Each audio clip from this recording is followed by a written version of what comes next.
Refugees are being admitted to the U.S. in record low numbers, and in some cases, it could be putting the country at risk. Only around 22,500 refugees were brought into the U.S. in the 2018 fiscal year.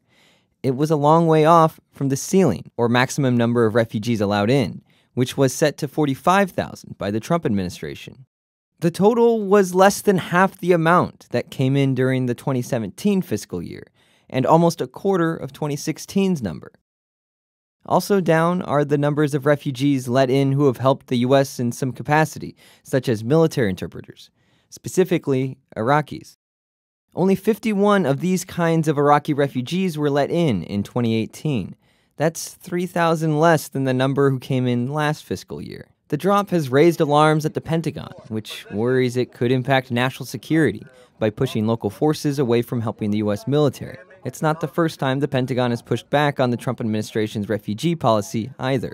When Trump initially tried to ban refugees from certain countries from coming into the U.S., there was a large outcry not only from the public over the ban itself, but also from the Department of Defense over the fact that Iraq was one of those countries included.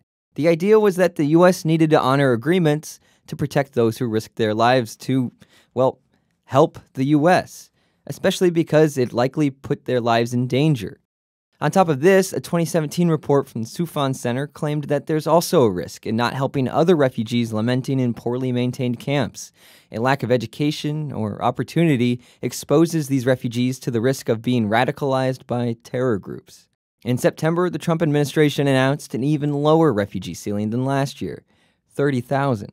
Given last year's numbers, it's unclear if even that many will be allowed in.